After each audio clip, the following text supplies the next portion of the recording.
코로나19 백신 접종이 시작됐지만 확산세가 줄지 않은 상황에서 4차 대유행에 대한 우려가 갈수록 커지고 있습니다. 방역당국은 이번 주를 특별 방역관리주간으로 정하고 확진자 발생이 집중되는 수도권 지역에 대한 관리를 강화한다는 계획입니다. 최선호 기자의 보도입니다. 국내 코로나19 감염 확산이 4차 대유행의 초입에서 좀처럼 벗어나지 못하고 있습니다. 최근 몇 주 동안의 사례를 보면 검사 건수가 적은 휴일 직후인 월요일과 화요일은 신규 확진 사례가 줄어들었다가 주 중후반으로 가면서 급증하는 패턴을 반복하고 있습니다. 전국 주간 일평균 확진자 수 또한 5주 연속 증가 추세를 보이고 있습니다.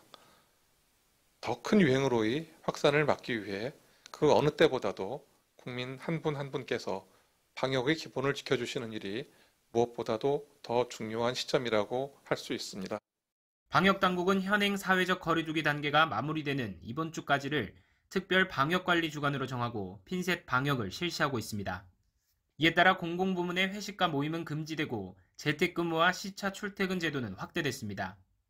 확산세가 거센 수도권과 경남권의 다중이용시설을 집중 점검하고 유흥시설 등 방역수칙 위반이 빈번한 없어도 수시로 단속합니다. 정부는 다만 사회적 거리두기 단계 격상에는 신중한 태도를 유지하고 있습니다. 상황이 길어지는 만큼 모든 분야를 모두 고려해야 한다는 건데 자영업자와 소상공인 등 서민의 고통을 마냥 외면할 수도 없기 때문입니다. 특히 가장 많은 확진자가 발생하는 수도권의 공동 병상 가동률이 40%대로 비교적 관리가 가능한 수준이라는 점도 이 같은 결정에 영향을 주고 있습니다. 결국 서민 경제의 충격을 최대한 줄이면서도 확산세를 관리하기 위해선 생활 반경이 겹치는 수도권의 유기적 방역 협조가 가장 중요할 것으로 보입니다. 서울시도 오세훈 시장 취임 이후 자체안인 서울형 거리두기 도입을 추진하고 있지만 충분한 협의가 우선이라는 입장입니다. 민생과 방역의 조화를 위한 그 방역 대책을 마련하는 부분은 계속 협의가 진행되고 있고요. 그 시행 방법이나 시기 등에 대해서 정부와 합의되지 않은 상황에서는 시행 계획이 없다라고 말씀을 드리겠습니다.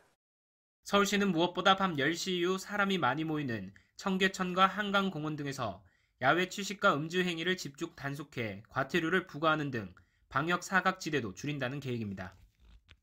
최근 코로나19는 직장과 가정은 물론 실내 체육시설과 음식점 등 일상생활 공간에서 퍼지고 있습니다. 봄 기온이 풀어지는 마음을 다잡고 생활 속 방역 수칙을 준수하는 것이 무엇보다 중요한 상황입니다. BBS 뉴스 최선호입니다.